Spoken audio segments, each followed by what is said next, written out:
عزت کلام حمید کے اندر جب بھی کسی حکم کو نازل کرتے ہیں تو عمومی طور پر یا ایھا الناس یا ایھا الذین آمنوا ایک ناس سے یا ایمان والوں سے جب اللہ رب العزت مخاطب ہو جائیں اس کا مطلب یہ ہوتا ہے کہ لامحالہ طور پہ اس میں ایمان والی عورتیں اور لوگوں میں عورتیں بھی شامل ہی ہیں. یہ نہیں ہو سکتا کہ یہ عورتوں سے خطاب نہیں ہو رہا، لیکن کچھ مقامات کلام حمید میں ایسے ہیں اور کچھ احکامات قرآن پاک میں ایسے ہیں جس کی اہمیت کو اجاگر کرنے کے لیے اللہ رب العزت نے بندہ مومن کو علیحدہ مخاطب کیا ہے اور عورت کو علیحدہ مخاطب کیا ہے. آج جس موضوع کے اوپر آپ لوگوں کے سامنے گفتگو کو رکھنا ہے یہ انہی چند اہم موضوعات میں سے ہے کہ جہاں پر اللہ رب العزت نے بندہ مومن کے لیے الگ حکم نازل کیا اور مومنات کو الگ حکم سے مخاطب کیا. کل المؤمنین یغضوا من ابصارہم. اللہ تعالیٰ بندہ مومن سے چاہتا یہ ہے کہ بندہ مومن اپنی نظروں کو جھکا کے رکھے، پاک صاف کر کے رکھے. اور اگر یہ صرف مومنوں سے بھی خطاب ہوتا اس کے اندر عورتیں شامل تھیں، لیکن اللہ رب العزت نے اس موضوع کی اہمیت کو اس طرح واضح کیا کہ کل المؤمنات الگ حکم دیا یغضضن من ابصارہن کہ وہ بھی اپنی نظروں کو جھکا کے رکھے، اپنی نظروں کو پکیزہ رکھے. ہمارے معاشرے میں یہ بات تو معروف ہے کہ مرد غیر محرم عورت کو مت دیکھے، لیکن یہ بات معروف نہیں ہے کہ عورت غیر محرم مرد کو مت دیکھے. اور میرے بھائیوں، یہ جو نظر ہے، یہ جو نگاہ ہے، اللہ رب العزت نے سورہ نور کے اندر نظر کے ساتھ ایمان کا تذکرہ کیا ہے، نگاہوں کے ساتھ ایمان کا تذکرہ، نگاہوں کے سے پہلے زنا کا تذکرہ، نگاہوں کے بعد ایمان کا تذکرہ، آگے پیچھے ایمان، آگے پیچھے زنا. یہ ساری کی ساری باتیں سورہ نور کے اندر اللہ رب العزت نے کیوں بیان کی ہیں؟ مفسرین نے اس کی بڑی عمدہ توجیحات بیان کی ہیں.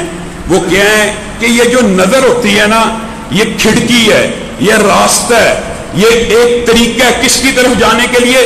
زنا کی طرف جانے کے لیے. یہ ممکن نہیں ہے کہ انسان نگاہ کا استعمال کیے بغیر ہی زنا میں مبتلا ہو جائے. یہ عمومی بات ہے، یہ عمومی بات ہے. کوئی ایسا بدبخت بھی ہو سکتا ہے جو نبینا ہو کے بھی زنا کرتا ہو، لیکن یہ عموم کے اوپر فیصلہ کیا جاتا ہے کہ زنا کے جتنے مراحل ہیں ان کی ابتدا کہاں سے ہوتی ہے؟ نظر سے ہوتی ہے. اور ہمارے آج جدید فلاسفر نظر کا پردہ کہنا شروع ہو گئے ہیں. جسم کا، عورت کے وجود کا پردہ ہی نہیں، اصل تو پردہ ہی نظر کا. نظر صاف ہو تو چاہے جتنی مرضی بے حجاب عورت ہو. یہ سارے من گڑت اور غلط فلاسفے اور پروپوگنڈے ہیں. نظر اور نگاہ کی اہمیت کے حوالے سے چند گزارشات آپ کے سامنے رکھنی ہیں اور زنا کے حوالے سے بھی رکھنی ہیں، لیکن اس سے قبل ایک حدیث آپ کے سامنے رکھنا چاہتا ہوں. وہ کیا ہے کہ نبی کریم صلی اللہ علیہ وسلم نے نظر کی، یہ جو آنکھ ہے نا، ویسے سائنسی طور پہ ایک پانی کی بوتل عام جو سائنسی طور پہ آپ نظر کا، یہ جو ڈاکٹر صاحب ہمارے کافی دوست بیٹھے ہیں میڈیکل کے طالب علم ہیں، یہ جانتے ہیں ایک آنکھ کے پیچھے اللہ رب العزت نے 1 کروڑ سے اوپر کیمرے لگائے ہوئے ہیں. یہ جو آپ 1 سیکنڈ کا ماحول دیکھ رہے ہیں نا، لاکھوں کروڑوں کیمرے ریسپٹرز وہ تصویر کھینچ کے دماغ کے پردے کے اوپر بھیج رہے ہیں. ایک چھوٹی سی آنکھ کے پیچھے اللہ رب العزت نے لاکھوں کروڑوں کیمروں کو نصب کیا ہوا ہے. کیا اس لیے کہ اللہ رب العزت کی نافرمانی کی جائے؟ اس آنکھ کی جسمانی طور پر، طبعی طور پر اللہ رب العزت نے حفاظت کا انتظام ان آئیلیٹس، یہ جو آنکھ کے آگے ایک پردہ ہوتا ہے گوشت کا، یہ جو بند ہوتا ہے کھلتا ہے، اس کے ذریعے اس کی جسمانی ساخت کی حفاظت اللہ نے اتنی عمدہ طریقے سے کی ہے کہ میڈیکل سائنس کے اسٹوڈنٹس اس کو بہت اچھی طرح سمجھ سکتے ہیں. یہ جو آنکھ ہوتی ہے نا، 1 منٹ کے اندر اس کے آگے 15 سے 20 مرتبہ یہ پلک جھپکتی ہے، جس کی وجہ سے آنکھ صاف ستھری، گرد و غبار، پانی کا سارا سسٹم چلتا رہتا ہے.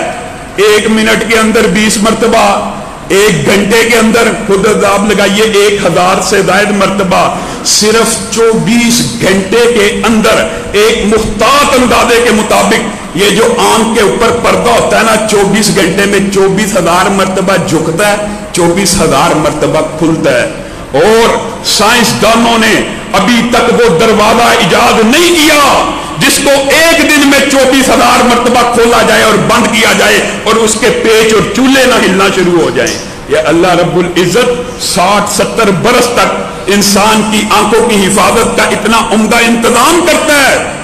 میں اور آپ اللہ کی اس نعمت کا اس طرح شکریہ ادا کرتے ہیں کہ اللہ نے جن امور سے باز آنے کا حکم دیا انہی کے اندر مبتلا ہو گئے۔ طبرانی شریف کی ایک حدیث ہے، روایت میں بعض لوگوں نے کلام کیا ہوا ہے لیکن دیگر روایات کو ملا کے اس حدیث کو یہ قابل بیان ہے۔ وجہ کیا ہے؟ اگلی حدیث جو اس کی تطبیق میں وہ بھی آپ کو بتاؤں گا۔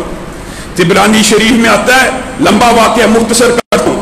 ایک بندہ اللہ رب العزت سے دعا کرتا ہے، ایک جزیرے میں پھنس جاتا ہے، اللہ اسی جزیرے پہ میرے پینے کا بندوبست کر، اسی جزیرے پہ میرے کھانے کا بندوبست کر، اور مجھے اس حالت میں موت دینا کہ میں سجدے میں پڑا ہوں اور ملک الموت میری روح کو قبض کر لے۔ اللہ رب العزت اس کی ساری دعاؤں کو قبول کرتے ہیں۔ ادھر ایک انار کا درخت اگتا ہے، ادھر ایک میٹھے پانی کا چشمہ رواں ہوتا ہے۔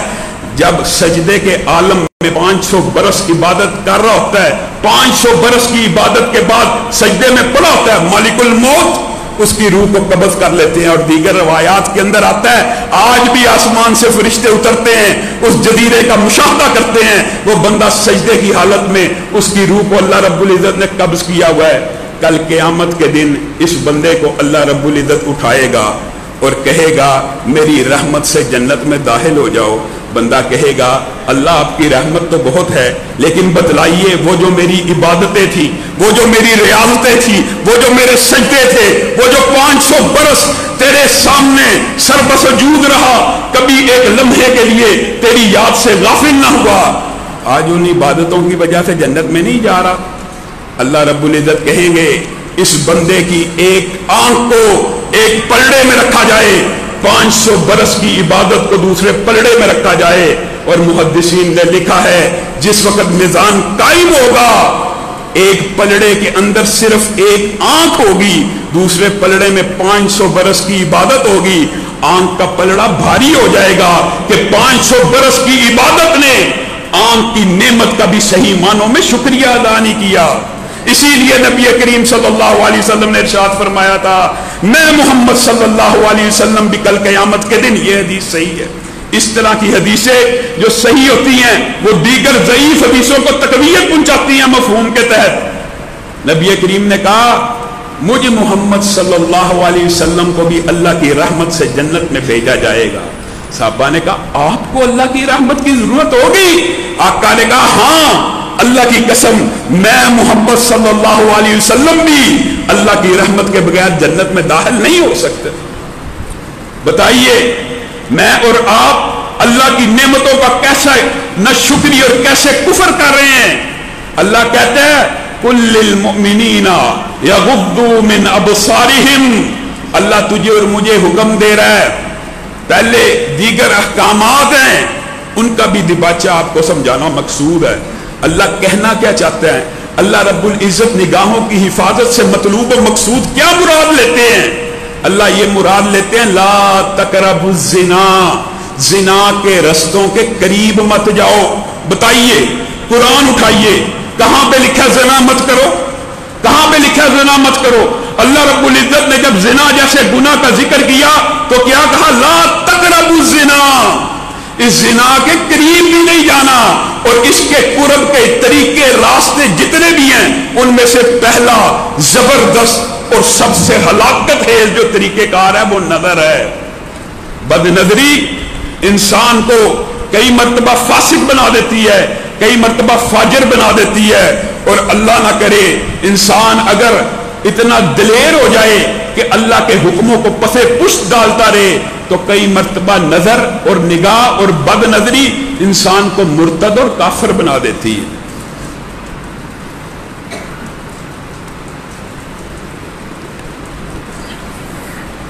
اور یہ مرتد اور کافر بنانے کا واقعہ امام ابن قیم نے تلبیس ابلیس اور محدثین نے صحیح سند کے ساتھ بیان کیا ہے۔ ایک مؤذن جس کو صالح المؤذن کہا جاتا تھا، وہ مسجد کی چھت کے اوپر چڑھ کے اذان دیتا تھا۔ 18 برس اس نے مسجد کی چھت کے اوپر چڑھ کے اذان دی۔ اس کے ایک ہمسائے کے اندر ایک پادری کا گھر تھا، ایک عیسائی کا گھر تھا۔ ایک دن مسجد کی چھت کے اوپر چڑھا، اب حکم کیا اللہ کا کہ نظر اٹھ جائے، پڑ جائے تو جھک جائے، یہ نہیں کہ نظر اٹھی غیر محرم کے چہرے پہ پڑی اور ٹک گئی۔ جس نے نظروں کو ٹکا لیا اس کا انجام اس طرح کا ہوتا ہے۔ کیا ہوا؟ صالح المؤذن 18 سال کا عبادت گزار بندہ پادری کی بیٹی کو دیکھا۔ اب حکم تو یہ تھا کہ نظریں جھکا لے، اب حکم تو یہ تھا ایک نظر پڑ گئی، ختم ہو گئی بات۔ اگر اللہ کے ایمان کی لذت لینی ہے، اگر اللہ رب العزت کے احکامات کی اطاعت کا لطف لینا ہے تو حکم یہ تھا اب نظر جھک جائے، نظر جھکی نہیں، ٹک گئی۔ اب یہ عجیب و غریب معاملہ ہوتا ہے نظر کے اندر، اور جو فلسفی اور منطقی اور عقلی اور لبرل اور سیکولر لوگ اس بارے میں ہردہ سرائی کرتے ہیں، جی نظر سے کچھ نہیں ہوتا۔ اللہ کی قسم یہ سب سے بڑا شیطانی ہتھیار ہے، یہ ہرزہ سرائی ہے۔ نظر ایک ایسا تیر ہوتا ہے جو چلاتا تو انسان ہے اور سوچتا ہے میں اگلے کو گھائل کروں گا، وہ میری نظروں کا شکار ہو جائے گا، لیکن ہوتا کیا؟ تیر بھی ہڈ چھوڑا، شکار بھی ہڈ کیا۔ اندازہ یہ ہے کہ تیر میں چھوڑ رہا ہوں، زخمی مد مخالف ہوگا، مد مقابل ہوگا، لیکن اللہ رب العزت نے اس نظر کے اندر ایسی تصویر رکھی ہے کہ گھائل اور زخمی بھی انسان ہڈ ہو جاتا ہے۔ شکار کے لیے تیر بھی ہڈ چھوڑا اور زخمی بھی ہڈ ہی ہو گیا۔ پادری کے گھر میں چل پڑا، کہا مؤذن ہوں، اذان دیتا ہوں، نیک ہوں، صالح ہوں، متقی ہوں، مجھے اپنی بیٹی کا رشتہ دے دیجئے، میں اس کی محبت کا شکار ہو چکا ہوں، میں نے اس کو دیکھا ہے، اب رات دن نیند اڑ چکی ہے۔ انہوں نے کہا تو مسلمان ہے، ہم عیسائی ہیں، تیرا ہمارا جوڑ نہیں بنتا، ایک ہی شرط ہے، ایک ہی صورت ہے، واقعے کو مختصر کر کے آپ کے سامنے رکھتا ہوں۔ اگر تو اپنے مذہب کو چھوڑ کے عیسائیت کو قبول کر لے گا، ہم اپنی بیٹی کی شادی تو اس سے کر لیں گے۔ یہ صالح المؤذن ہے، 18 برس کا اذان دینے والا ہے، ایک نظر کا تیر ہی چھوڑا، خود ہی گائل ہو گیا۔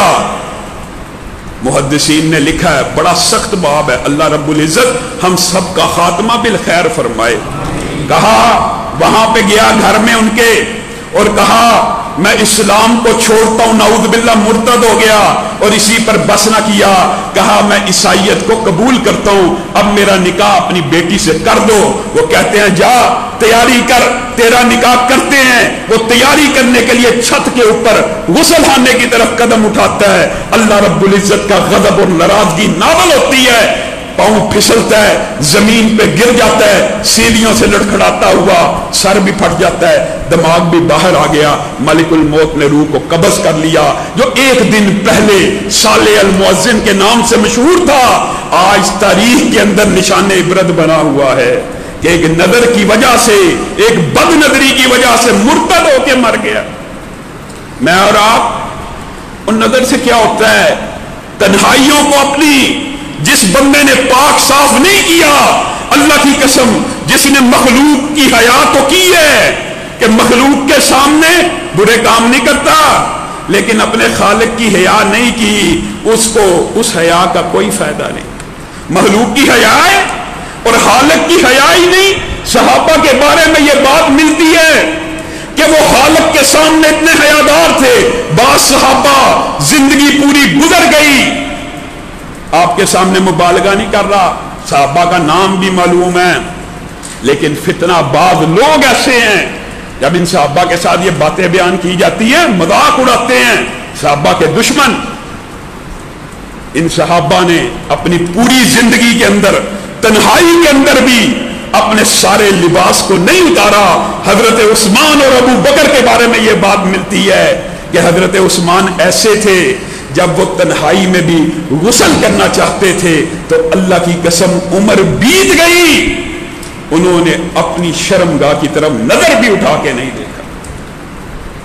تنہائیوں کے اندر اپنے ہی جسم کے ساتھ اتنا حیا کا معاملہ جو بندہ کرتا ہے، میرے بھائیوں وہی کامیاب ہے۔ میں اور آپ لوگوں کے سامنے دیندار، لوگوں کے سامنے حیادار، بیٹیاں بھی، بہنیں بھی، بھائی بھی لوگوں کے سامنے دین کے نئے نئے کام مساجد کو آباد کر رہے ہیں، لیکن غور کیجئے جب تنہا ہوتے ہیں بے حیائی کے پروگرام، گندے پروگرام، غیر محرم عورتوں کی تصویر اگر موبائل پہ آ جائے، حق تو یہ بنتا ہے ایسا موبائل گٹر میں پھینک دیا جائے، توڑ دیا جائے، فاحشہ اور گندی عورتوں کی تصاویر آگے سے آگے بڑھتی چلی جاتی ہیں۔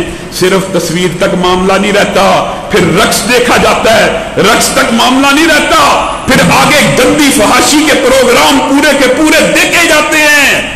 یہ تیرا ایمان ہے کہ تو لوگوں کے سامنے مسلمان ہے، اور جب اکیلے اپنے رب کے حضور پیش ہوا ہے، جب تو ایک مرتبہ کوئی نیکی کرے گا، اللہ ایسے لکھے گا کہ اس بندے نے کوئی نیکی دیکھنے والا نہیں تھا، میری رضا کے لیے نیکی کی۔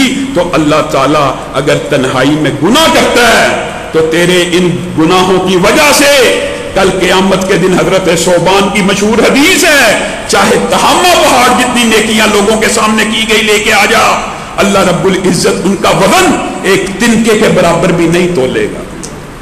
اللہ رب العزت تنہائیوں کے گناہوں سے محفوظ فرمائے۔ آپ بتائیے، یہ عقل اور منطق کے بھی خلاف دلیل ہے عصر حاضر کے ان سکالرز کی کہ نظر سے کچھ نہیں ہوتا۔ بتائیے، کسی برے حادثے کو دیکھ کر، کسی میت کو دیکھ کر، کسی لاش کو دیکھ کر، کسی ایکسیڈنٹ کو دیکھ کر، کسی قبر کو دیکھ کر، کسی جنازے کو دیکھ کر انسان کے دل پہ اثر ہوتا ہے کہ نہیں ہوتا؟ ایمانداری سے بتلاؤ۔ ابھی آپ کے سامنے کوئی زخمی حالت میں پڑا کراہ رہا ہو، آپ چاہے اس کی ویڈیو دیکھ لیں، آپ صرف دیکھ رہے ہیں، آپ کے دل کے اوپر اثر ہوگا۔ تو یہ کیسے ہو سکتا ہے بندہ فحاشی کے، بے حیائی کے، برائی کے، عریانیت کے گندے پروگرام دیکھے اور غامدی صاحب کے نہیں نظر دیکھنے سے کچھ نہیں ہوتا؟ یہ کیسے ہو سکتا ہے؟ یہ سارے فلسفے باطل ہیں، فساد اور فتنہ پھیلانے کے لیے، امت کے اندر بے حیائی کو عام کرنے کے لیے، نبی کریم صلی اللہ علیہ وسلم کی حدیث کا مذاق اڑانے کے لیے اللہ رب العزت نے ان اشکالات کو قرآن پاک میں ہی دور کر دیا۔ اللہ رب العزت نے کس چیز کا حکم دیا بتائیے اس آیت میں؟ قُل لِّلْمُؤْمِنِينَ يَغُضُّوا مِنْ أَبْصَارِهِمْ۔ اللہ کہہ رہا ہے کہ میں کہہ رہا ہوں، بتائیے یہ مولوی کا قول ہے کہ اللہ کا قول ہے؟ اور قُل لِّلْمُؤْمِنَاتِ، اللہ مومن عورتوں کو الگ کہہ رہا ہے، يَغُضُّضْنَ مِنْ أَبْصَارِهِنْ۔ تمہیں کس نے کہہ دیا کہ تم غیر محرم کو جی بھر کے دیکھتی چلی جاؤ؟ ڈرامے دیکھو، جو مرضی پروگرام دیکھو، افطاری کے وقت بھی غیر محرموں کے پروگرام لگے ہوئے ہیں، گھر کے آگے، گھر کے اندر۔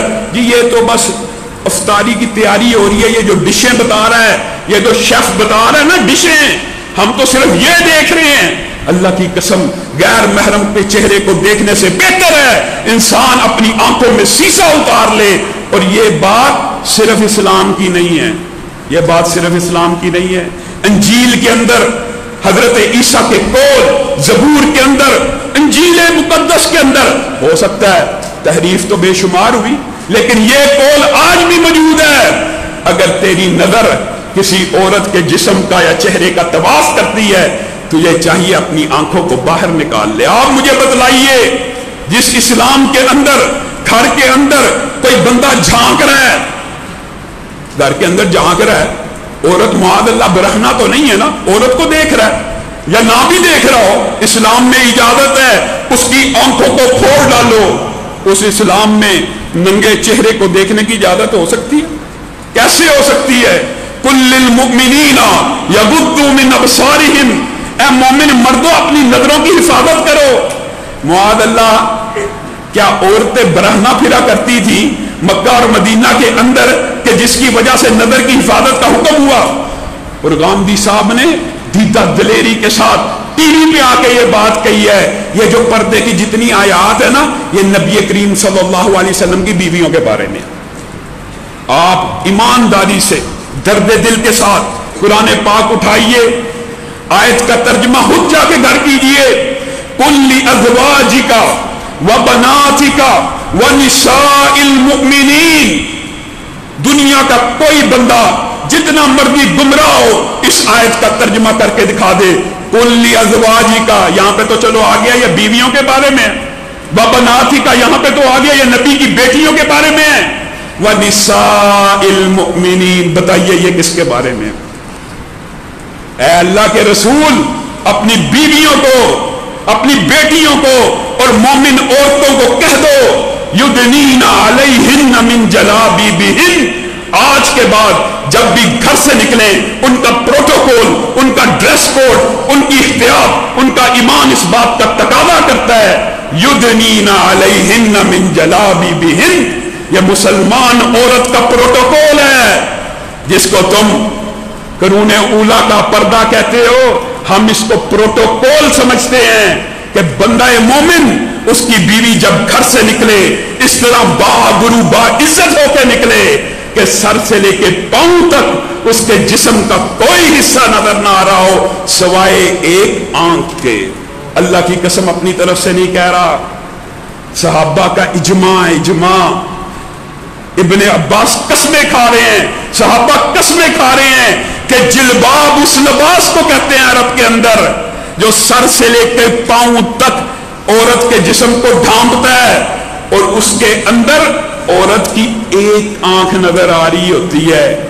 تابعین نے صحابہ سے پوچھا تھا یہ ایک آنکھ کا کیا وجہ ہے، یہ ایک آنکھ کی کیا اجازت ہے اور ایک آنکھ کا کیا فلسفہ ہے؟ اب میں یہ بات سمجھ نہیں آئی، بات تابعین کو نہیں آئی. انہوں نے سوال کر لیا، صحابہ مسکرائے، انہوں نے کہا ایک آنکھ کی اجازت اس لیے ہے کہ جب دو آنکھیں بے حجاب ہو کے باہر نکلتی ہیں تو ان میں ایک اعتدال ہوتا ہے، ان میں ایک توازن ہوتا ہے، ان میں بھی ایک خوبصورتی اور کشش ہوتی ہے جو ایک آنکھ کے ساتھ چلتی ہے. آنکھ جتنی مرضی خوبصورت ہو بندہ اس کی طرف متوجہ ہی نہیں ہو سکتا. جس اسلام میں دو آنکھوں کی بجائے ایک آنکھ کی حکم نازل ہوا، اور یہ بات کسی مولوی کی تشریح نہیں ہے، یہ کسی عالم کی تشریح نہیں ہے. امی عائشہ بیان کرتی ہیں جب یہ آیتیں اتری، قریش کی تعریف ہو رہی تھی نا قریش کی عورتوں کی، امی عائشہ نے کہا نہیں، قریش کے علاوہ بھی دنیا میں مومن عورتیں ہیں. میں قربان جاؤں انصار کی عورتوں پر. جس وقت یہ آیت اتری اگلی ہی نماز کے اندر جب انصار کی عورتیں مسجدوں میں داخل ہوئی تو انہوں نے جلباب اوڑھ رکھے تھے کہ سر سے لے کے پاؤں کے ناخن تک کوئی چیز نظر نہیں تھی آ رہی.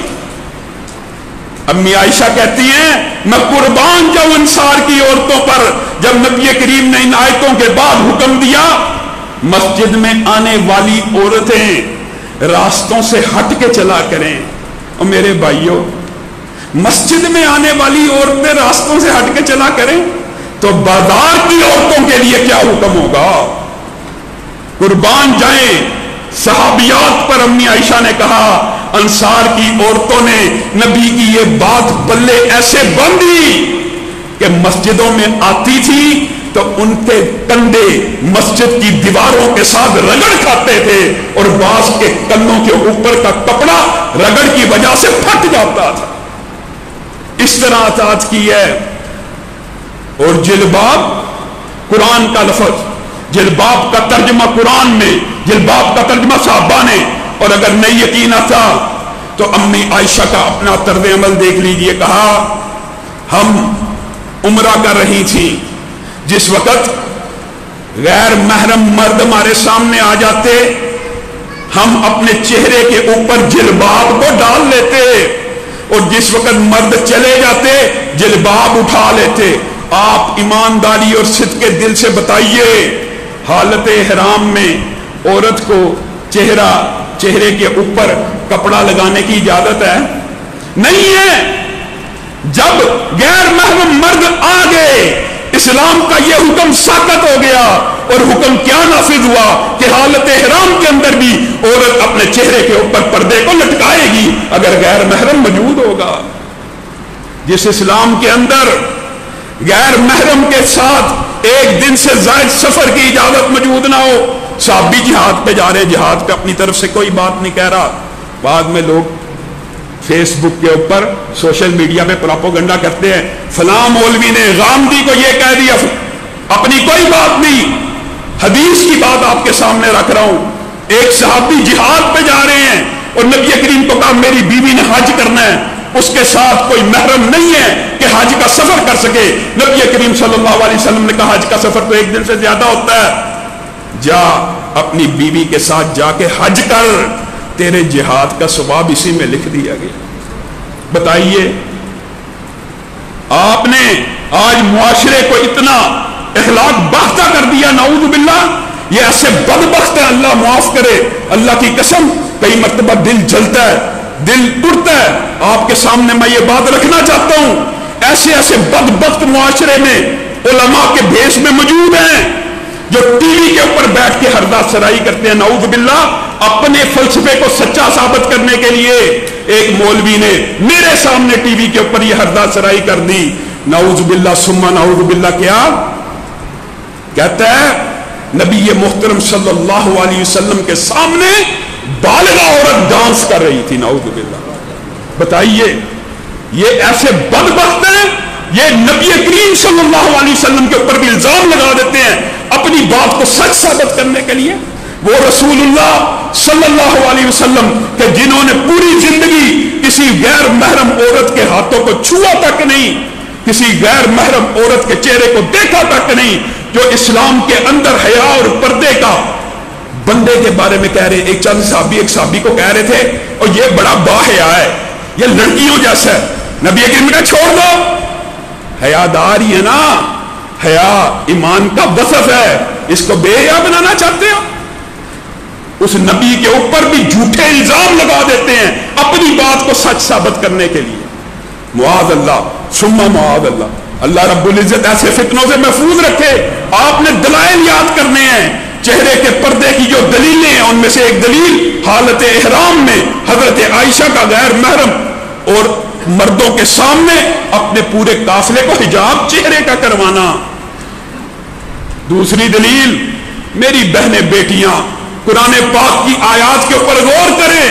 وہ بوڑھی عورتیں جن کو ایام آنا بند ہو جائیں، جن کی نکاح کی حاجت ختم ہو جائے، ان کے اوپر کوئی گناہ نہیں ہے ان یضعن ثیابہن کہ وہ اپنے کپڑوں کو اتار لیں. یہ بات آگے بھی آپ کے سامنے رکھی تھی.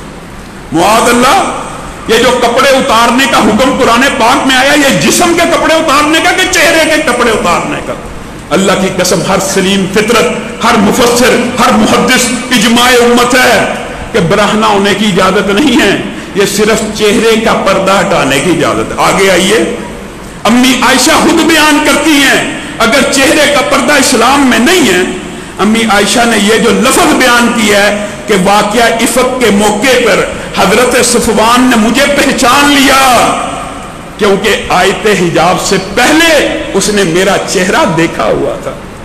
بتائیے اس سے واضح کیا دلیل ہو سکتی ہے کہ اس آیت حجاب کے اتر جانے کے بعد تمام صحابیات نے اپنے چہرے کو ڈھانپ کے رکھا ہے.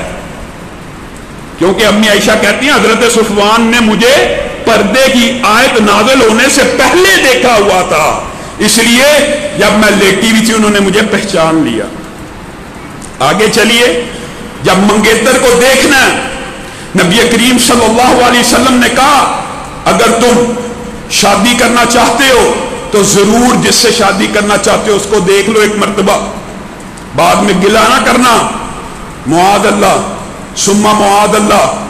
کیا نبی کریم صلی اللہ علیہ وسلم جو دیکھنے کی اجازت دے رہے ہیں وہ اس عورت کو برہنہ دیکھنے کی اجازت دے رہے ہیں کہ چہرہ دیکھنے کی اجازت دے رہے ہیں؟ بتائیے. عام فہم بات عقل اور منطق کے عین مطابق کہ چہرہ دیکھنے کی اجازت ہے. اور ایک بات آئی ہے چونکہ نکاح کی تو یہ بات بھی وضاحت کرنا بڑی ضروری ہے.